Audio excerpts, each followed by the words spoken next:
हरे कृष्णा, राधे राधे। मैं आपको एकादशी व्रत का कथा सुनाने जा रही हूँ। 1 फरवरी दिन बुधवार को जया एकादशी मनाई जाएगी। उस दिन भगवान विष्णु की पूजा करते हैं और जया एकादशी व्रत कथा श्रवण करते हैं। इस व्रत के कथा से श्रवण के व्रत से पूर्ण फल प्राप्त होता है। इस व्रत के महत्व का पता चलता है और उसके पुण्य फल के से नीच जोनी से मुक्ति मिलती है।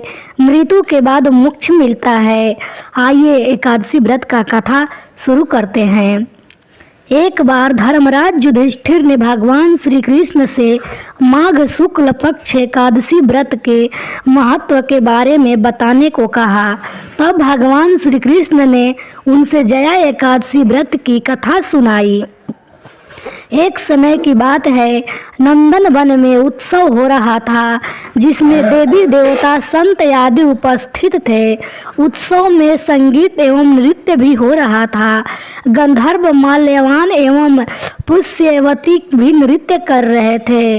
दोनों एक दूसरे पर मोहित हो गए और सभी की उपस्थिति में इस प्रकार से नृत्य करने लगे, वे मर्यादाएं भूल गए। उनके इस व्यवहार से इंद्रदेव कुपित हो गए और उन्होंने दोनों को स्वर्ग लोक में निक्षित करके मृत्यु लोक यानी पृथ्वी पर निवास करने का श्राप दे दिया। श्राप के कारण पुष्यवती एवं माल्यवान को पिशाच योनि में जीवन प्राप्त हुआ। वे दोनों हिमालय पर एक वृक्ष पर अपना आश्रय लिए थे। उनकी जीवन बड़ा ही कष्टमय था। उस वर्ष माघ शुक्ल एकादशी को उन दोनों ने भोजन नहीं किया, फलाहार किया। सर्दी के कारण नींद नहीं आई तो उन दोनों ने रात्रि जागरण किया। भयंकर सर्दी के कारण उन दोनों की मृत्यु हो गई। पुष्यवती एवं माल्यवान को अनजाने में ही जया एकादशी व्रत कर लिया था। भगवान विष्णु की दृष्टि उन दोनों पर पड़ी तो उन्होंने प्रेत जोनि से दोनों को मुक्ति प्रदान कर दी। जया एकादशी व्रत के प्रभाव से दोनों पहले से ही अधिक रूपवान हो गए और फिर से स्वर्ग लोक पहुँच गए।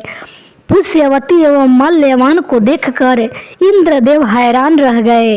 तब उन दोनों ने देवराज इंद्र से जया एकादशी के व्रत के महत्व और भगवान विष्णु की महिमा के बारे में बताया। यह जानकर इंद्रदेव भी खुश हो गए और दोनों को फिर से स्वर्ग लोक के रहने के लिए उसकी अनुमति दे दिए। इस प्रकार से जो भी जया एकादशी का व्रत रखता है उसे नीच जोनि से मुक्ति मिलती है और उसके दुखों का नाश होता है। एकादशी व्रत कथा समाप्त। हरे कृष्णा, राधे राधे।